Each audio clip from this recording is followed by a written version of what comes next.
Bien, vamos a orar y pedir a Dios que nos guíe hoy con la predicación de la palabra de Dios. Donde usted esté, acompáñame. Vengo de nuevo a tu presencia, Señor. Es un deleite estar en tu presencia y saber que cuando entramos a tu trono de gracia, Señor, todo cambia. Y también en este momento yo sé que la palabra que voy a hacer, Señor, presentada, que va a ser expuesta, es una palabra viva. No es mía, es tuya. Yo solo soy el portador, pero tú eres quien la usa para tu gloria y tu honra. Padre, haz que esta palabra profundamente cale, toque alguna vida el día de hoy, edifique a quienes lo escuchen. En tu nombre, Padre, y del Hijo y del Espíritu Santo. Amén y amén. Hay cosas que dan vergüenza, ¿verdad? Yo no sé si a usted le ha pasado cosas que dice, ay, pastor, qué vergüenza. ¿Usted ha escuchado esa expresión? Qué vergüenza. Qué vergüenza algo que hizo usted. O a veces qué vergüenza algo que alguien más hizo también. Y uno observa y dice, ay, qué vergüenza.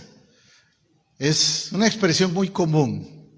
Y ciertamente, hay cosas que debieran darnos vergüenza. Sí. Hay cosas que debieran darnos vergüenza. Cuando alguien pierde el control de su temperamento y dice malas palabras o reacciona de una manera indebida, tiene que darle vergüenza. Y si no le da en ese momento, después tal vez reaccione y recapacite y diga, ay, qué vergüenza, qué ridículo hice. Aquellos que en el pasado, antes de ser cristianos, cometieron actos indebidos, y uno mira para atrás y dice, qué vergüenza lo que yo hice antes de ser cristiano. ¿Cómo es que yo hacía esas estupideces? Al menos cuando uno se embriaga, se emborracha y hace ridículo, ¿no? Uno dice, qué vergüenza. O cuando leemos en las noticias que alguien lo despidieron del trabajo porque estaba cogiendo dinero del trabajo, del negocio indebidamente, haciendo, decimos en mi país, popularmente, haciendo trampa, ¿verdad? Y hay otras palabras más feas, pero cogiendo lo que no debiera tomar, el dinero, o haciendo cosas indebidas en su trabajo, y lo despiden. Entonces, qué vergüenza, dice uno.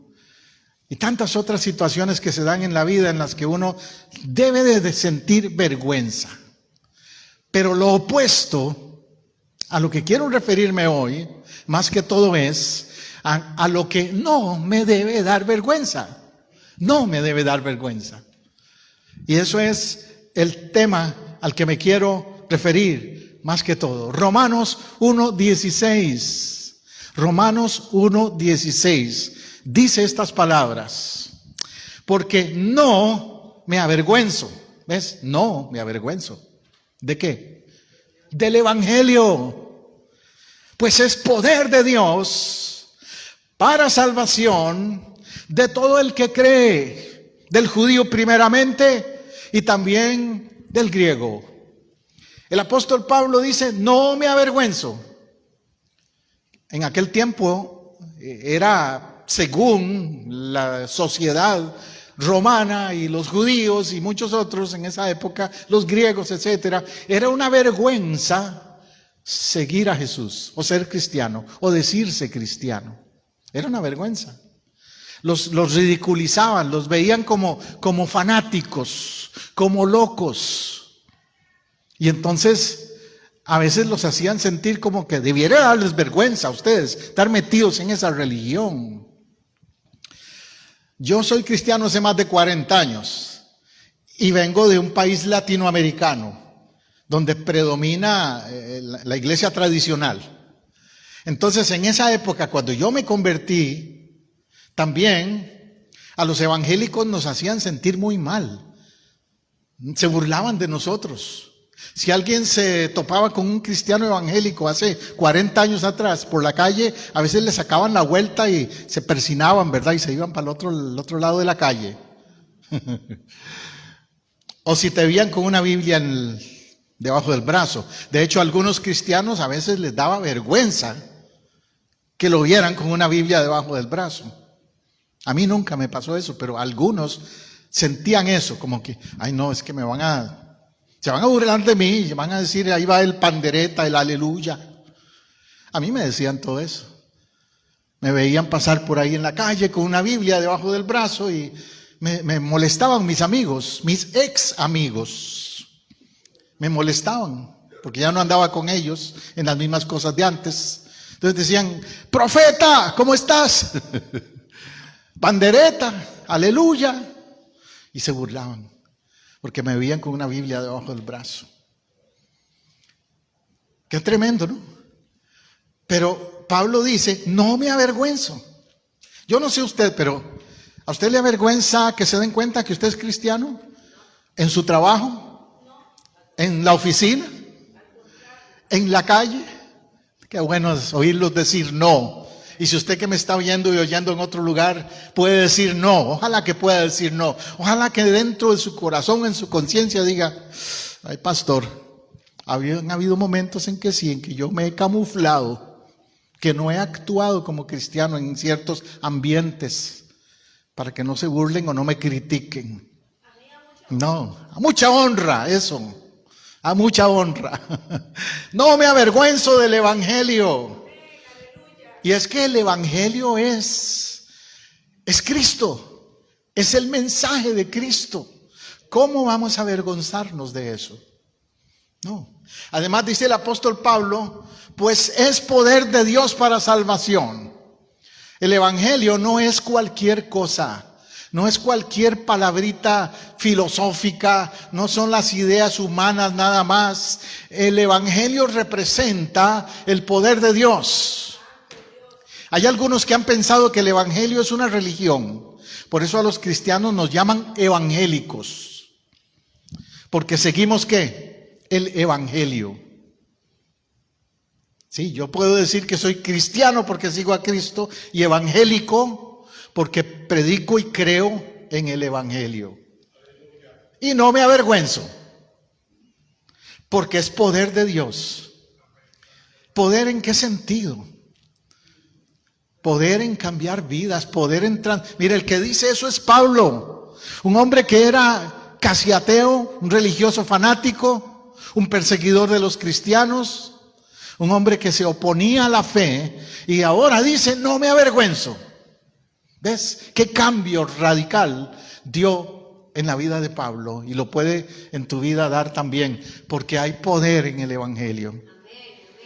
Podemos decirle a alguien, mire, yo no tengo, como ahora estaba predicando o enseñando este mes sobre el libro de los Hechos, y nos encontramos un texto ahí donde Pedro se encuentra con un hombre a la entrada del templo, la hermosa, y le dice, no tengo ni oro ni plata, pero lo que tengo te doy. En el nombre de Jesús, levántate y camina. Y aquel hombre cogió el lecho y empezó a glorificar a Dios. ¿Qué le dio? ¿Qué le transmitió? Poder. Hay poder en el nombre de Jesús, hay poder en la palabra de Dios, hay poder en el evangelio. Por eso no nos podemos avergonzar. Porque cuando todos los recursos humanos se agotan, cuando los médicos no saben qué hacer, cuando llega una crisis en un matrimonio, cuando hay una situación de adicciones y alguien dice, esta persona ya está perdida, solo el poder del evangelio puede cambiar a esa persona. Y conocemos tantos testimonios de personas que estuvieron hundidos en las drogas, en el alcohol, matrimonios que ya estaban firmando el divorcio o situaciones peores. Personas que han estado en la miseria, en la bancarrota espiritual y material, y por conocer del evangelio, ahora son personas diferentes. Ahora son personas en victoria, son matrimonios restaurados, son hombres o mujeres salvos y sanos de las cadenas que les ataron en el pasado. Es poder de Dios para salvación a todo aquel que cree. Ahora, Pablo dice ahí que el que cree, ahí está el meollo del asunto. Tienes que creer. Jesús, cuando alguien se acercaba a él, siempre les preguntaba: ¿tú crees que yo puedo hacer esto? Si crees, creer. Pero creer no es lo mismo, como dicen por ahí en una frase, no es lo mismo creer en Dios que creerle a Dios. Es decir, tener una seguridad de que Dios es capaz y lo puede hacer. La fe no es simplemente decir yo creo en Dios, sino creer en el poder de Dios que sobrepasa lo que yo creo humanamente o los límites de lo que puedo hacer como ser humano. Luego Pablo dice al judío primeramente y también al griego. ¿Qué quiere decir Pablo con eso?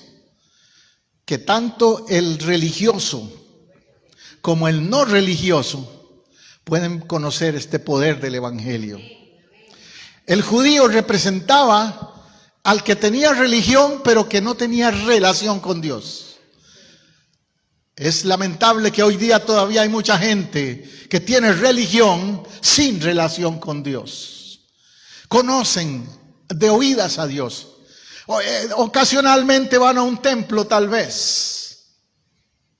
Como algunos por lo menos dicen que van a un bautismo, a un funeral y a un matrimonio. Pero no han entrado en una intimidad de relación con Dios. Así era el judío. ¿Y el griego? El griego representa al que no sabe nada de religión. Al gentil se llamaba en ese tiempo. El griego representa más bien al que estaba confundido con todas las filosofías de Platón y de Aristóteles y de Séneca y de todos esos. Bien confundidos, no sabían ni en qué creer, el griego. Como cuando en el libro de los Hechos se encuentra Pablo allí en la ciudad de Atenas, en el aerópago de Atenas, y ahí están los filósofos, los epicúreos y los estoicos. Y Pablo les dice: veo que tienen un rótulo ahí que dice al Dios no conocido. Pues a ese es al que yo les predico. Porque ellos creían en cualquiera cosa que se pudiera adorar y llamarle Dios. Como hoy día hay tantas personas que dicen: todo es bueno, todas las religiones son buenas. Y hacen un sancocho espiritual. En palabras más teológicas, eso se llama un sincretismo religioso. Sincretismo. Y hay personas en ese nivel, en nivel de confusión total, como estaban los griegos, que también entonces necesitan escuchar no qué dice la nueva era, sino qué dice el evangelio. El poderoso mensaje del evangelio. Por eso dice ahí Pablo: no me avergüenzo, no me avergüenzo. Otro que habla de avergonzarse es Jesús mismo. A Jesús hay algo que le da vergüenza, ¿sabe? ¿Se ha puesto a pensar en eso? Hay algo que a Jesús le da vergüenza. Déjame leerle donde lo dice. Lucas 9:26 dice: porque el que se avergonzare de mí, habla Jesús, y de mis palabras, de éste se avergonzará el Hijo del Hombre cuando venga en gloria y en la del Padre y de los santos ángeles. Dice Jesús que a él le va a dar vergüenza de los que se avergüenzan. Qué cosa más interesante, ¿no? A Jesús no le dio vergüenza ir a la casa de Zaqueo, aunque lo criticaron. ¿Cómo es que te metes a la casa de un publicano a comer con los publicanos? Y lo juzgaban por eso.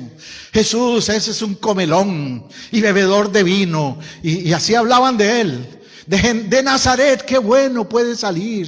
Y así hablaban de él despectivamente, como diciendo: debiera darle vergüenza venir de Nazaret y comer con esa gente. Míralo hablando con esa mujer que es una pecadora. Si supiera quién es esa mujer, qué vergüenza para el mundo. Pero a Jesús nada de eso le dio vergüenza. Es más, no le dio vergüenza ir a la cruz semidesnudo y morir ahí según la gente y el diablo y los enemigos, según ellos, avergonzado en la cruz. Pero nada de eso le dio vergüenza a Jesús. Ponte a pensar en eso. Sin embargo, lo que sí le da vergüenza a Jesús es la gente que no tiene carácter espiritual. Los creyentes o la gente que se avergüenzan del Hijo del Hombre, que no se atreven a decir: soy seguidor de Jesús, creo en Jesús, amo a Jesús, Él es mi héroe por sobre todos los demás. A mí me llama mucho la atención, por ejemplo, algunos deportistas famosos, que hay algunos de ellos que no están en nada cuando reciben un galardón, un trofeo, un título, lo que sea. Pero me encanta ver deportistas de muchos deportes, básquetbol, fútbol, soccer, boxeadores de cualquier título, que no se avergüenzan del evangelio. Un boxeador como Manny Pacquiao, que no se avergüenza de decir que es cristiano.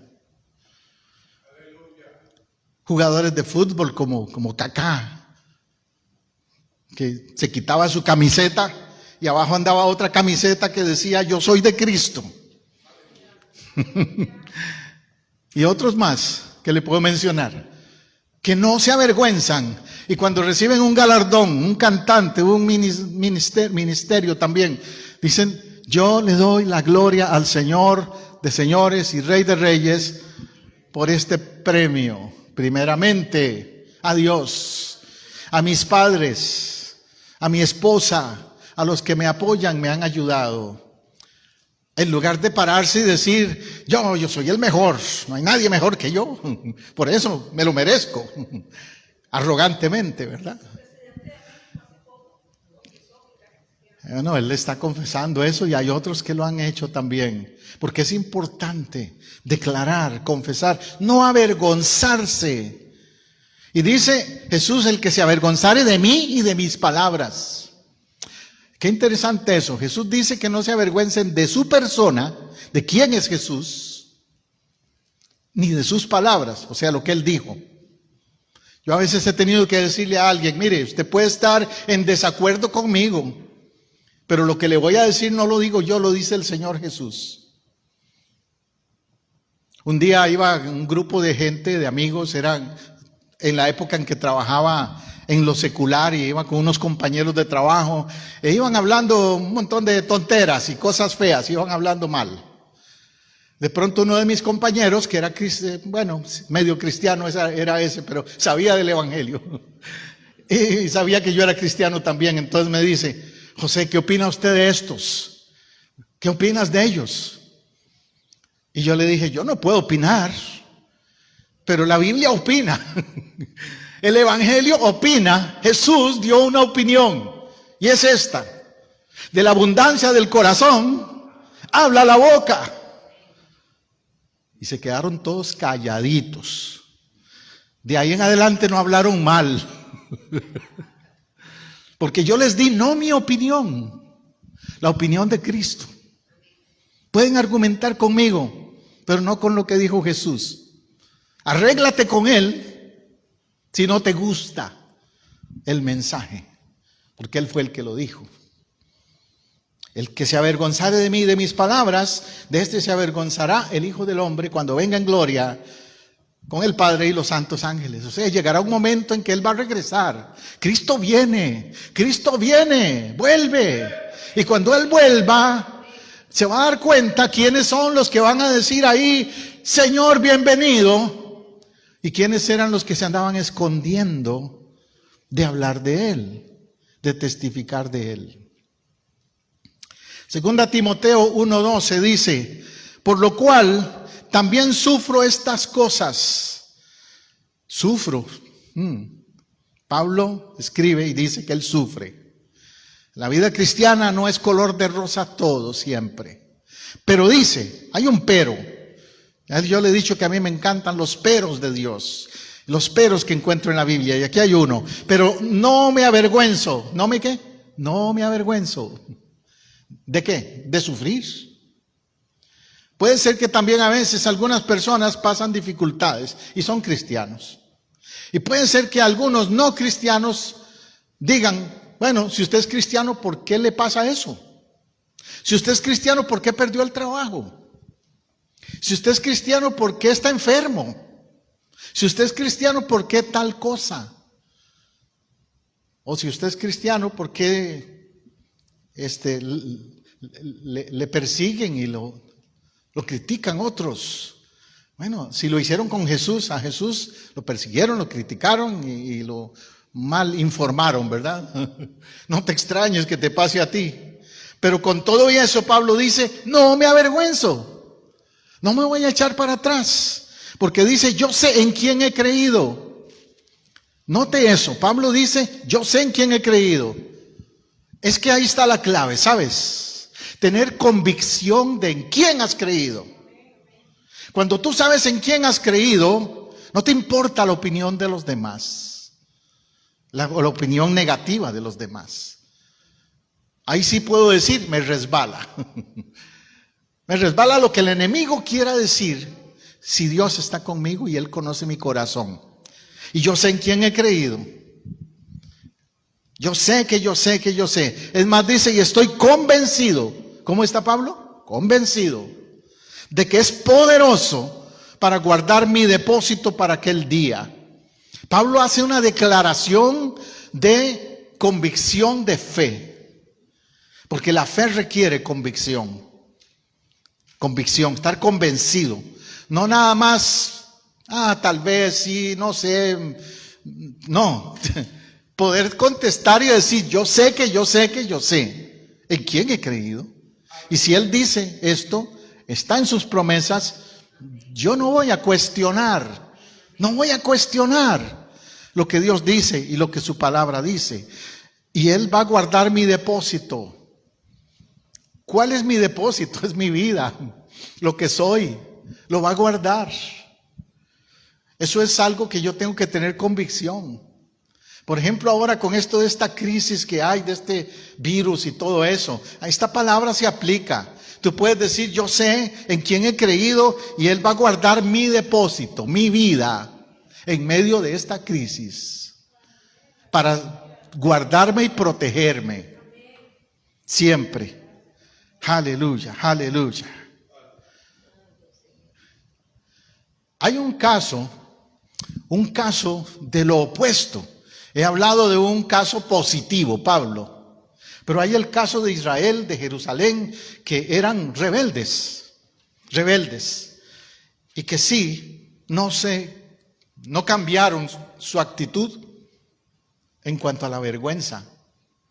Jeremías, el profeta, dice en el capítulo 8 y versículo 12, les dirás a sí mismo, así ha dicho Jehová, el que cae no se levanta, el que se desvía no vuelve al camino, y lo hace en forma de pregunta, como diciendo, entonces, ¿qué pasa?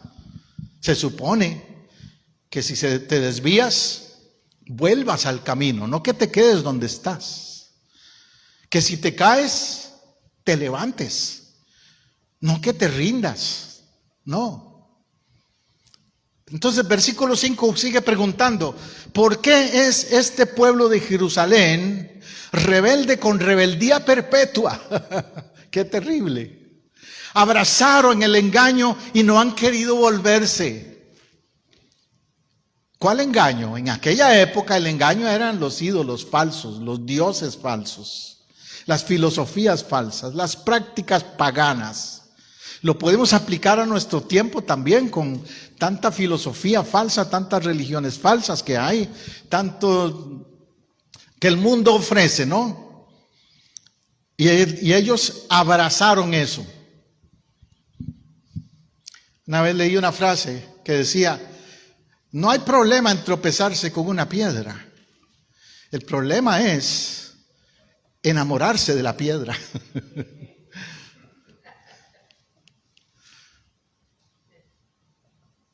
Una cosa es caer, fallar una vez, pero otra cosa es quedarse ahí.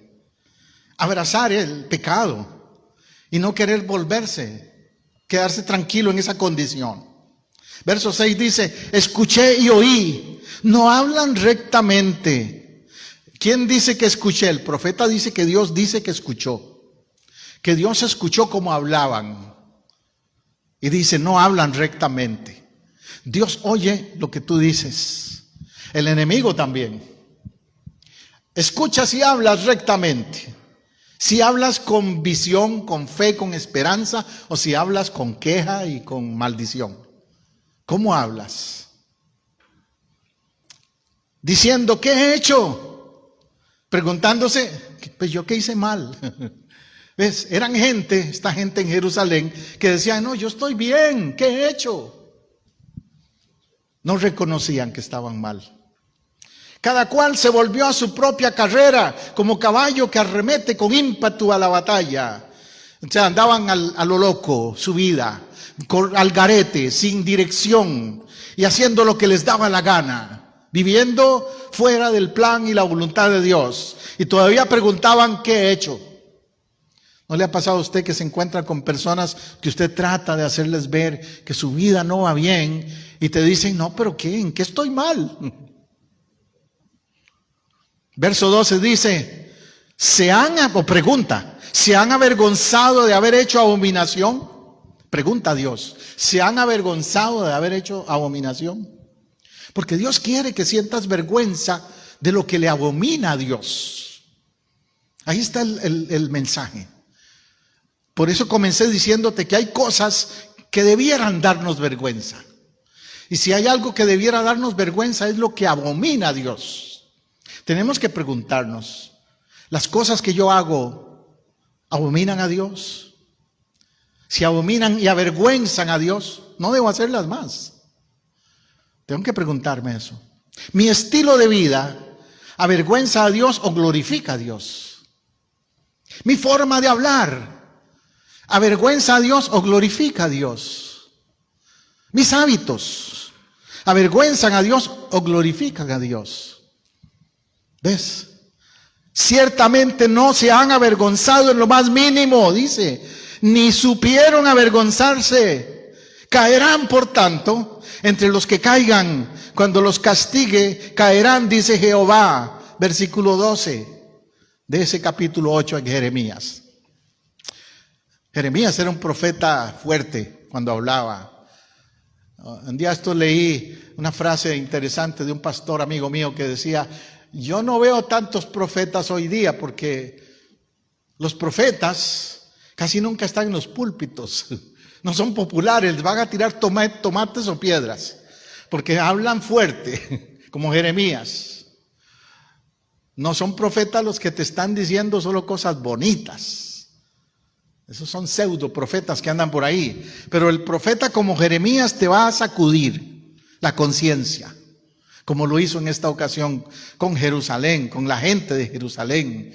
Dice, no supieron avergonzarse. Dios espera que te avergüences. Es bueno avergonzarse, pero para cambio, para que esa vergüenza no se repita nunca más.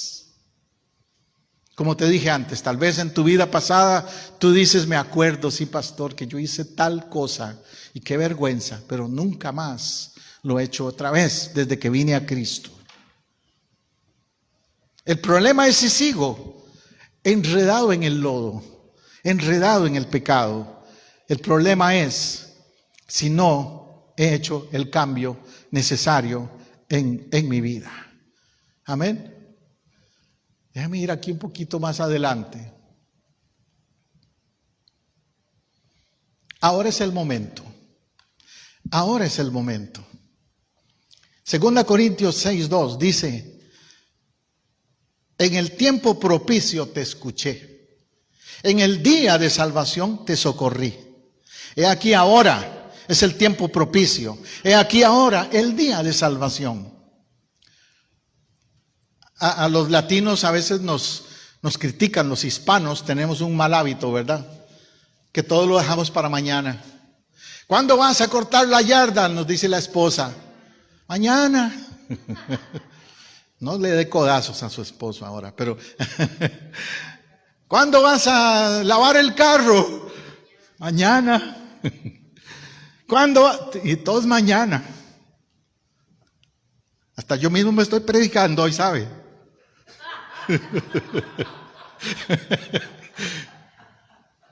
Pero qué triste, qué problema Cuando en lo espiritual todo es mañana. ¿Cuándo vas a dejar ese hábito malo que tienes? Mañana, todavía no, estoy muy joven. ¿Cuándo vas a empezar a orar más? Mañana. Eso es como un rótulo que tenían en una pulpería, en una venta, en una bodega, que cuando yo crecía, que decía, hoy no se fía, mañana sí. Y tú ibas al día siguiente, hoy no se fía, mañana sí. Nunca fiaban. Y hay gente que vive con esa filosofía. Hoy no cambio, pero mañana sí. Mañana empiezo. Pero dice el texto bíblico que te estoy leyendo, he aquí ahora. Y yo no sé, yo sé que los mexicanos dicen ahora y es una cosa, y los puertorriqueños dicen ahorita y es otra cosa. O al revés, ¿verdad? Cuando le dicen, venga a visitarme, ahorita, ya mismo.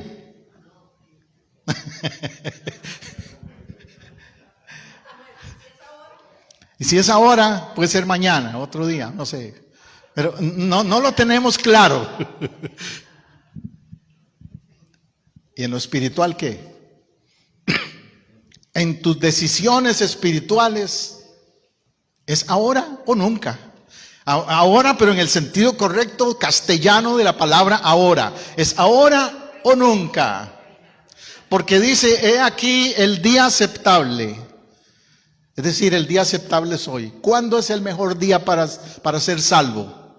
Es hoy, ahora, no mañana, en este momento. Y en este momento es que yo te hablo a ti también. Tanto el que me ve en otro lugar, usted que me ve en su casa o en otro momento, a ti te hablo y te digo, ahora es el día aceptable. El día aceptable de salvación. El día de aceptar a Cristo. En el lenguaje que usamos decimos aceptar a Cristo significa rendirse a Cristo. Dejarlo a Él ser el que tome control de tu vida. De tus decisiones. De todo lo que eres. Y dejar de vivir avergonzadamente para vivir sin vergüenza del pecado. En el sentido correcto. No tener vergüenza de la vida nueva que Dios te va a dar. No tener vergüenza de ser cristiano evangélico. No en un sentido religioso, sino de ser seguidor del evangelio. Oremos. A ti, Señor, entrego en este momento el impacto que esta palabra pueda hacer en la vida de alguien. Yo sé que tú has hablado a alguien, aquí y en otro momento. Es tu palabra y no vuelve vacía. Por eso te pido, Señor, que impacte a alguien para salvación. Para salvación. Permite que en este momento alguien que ha vivido desordenadamente delante de ti sienta vergüenza. Sienta vergüenza de su vida desordenada. Pero que empiece desde hoy a vivir diferente y te diga, Señor, ordena mi vida. Que Cristo venga y el poder del evangelio venga a transformar mi vida y ya yo no tenga vergüenza de lo que haya hecho o sido. Mira, en este momento, si hay cosas que le avergüenzan de su pasado o aún de su presente, dígale, Señor, lo reconozco. Me da vergüenza lo que he vivido, pero te pido me perdones, me limpies, me transformes. Si usted ya es un cristiano, un creyente, un hijo de Dios, y en algún momento no ha sabido ser testigo fiel, si en algún momento se ha ocultado, no ha declarado su fe, le ha avergonzado decir o mostrar que usted es un cristiano, hoy dígale, Señor, perdóname, no me avergüenzo, de ahora en adelante no me avergonzaré de decir que soy seguidor tuyo y de tu evangelio. ¿Puedes decirlo? ¿Puedes hacerlo? Puedes levantar tu mano y afirmarlo y decir: yo afirmo hoy que no me avergüenzo del Evangelio. Y puedes levantar tu mano y decir: yo hoy soy salvo. Ahora, en este momento, afirmo por fe que recibo salvación en Cristo. Oh sí, Señor, gracias. Gracias, gracias por las personas, vidas que están en este momento tomando esa decisión de fe, de reafirmar su relación contigo. Tanto los que ya creen, como aquellos que no habían creído y que hoy están diciendo: renuncio a lo que no es de Dios. Me avergüenzo de lo que no es de Dios y tomo carácter hoy para ser fiel a Dios. En el nombre de Jesús, en el nombre de Jesús, en el nombre de Jesús. No me avergüenzo del nombre de Jesús y de su evangelio. Amén y amén. Gloria a Dios. Denle un aplauso al Señor diciendo: no me avergüenzo de aplaudirte tampoco y de darte gloria. Santo su nombre. Qué bueno eres, Señor. Recuerde, si usted nos ha escuchado hoy, que usted está invitado a venir y congregarse con nosotros. Si vives aquí en Apopka, Altamonte, Orlando, esta zona del centro de la Florida, venga. Domingos 10:30 de la mañana aquí estamos, en el 750 Sur Roger Williams Road, en Apopka, Florida. Te invitamos. Dios te bendiga, a ti y a tu casa, a tu familia. Pastores José y Teresa Matamoros, te queremos conocer y compartir el Evangelio de Cristo. Amén.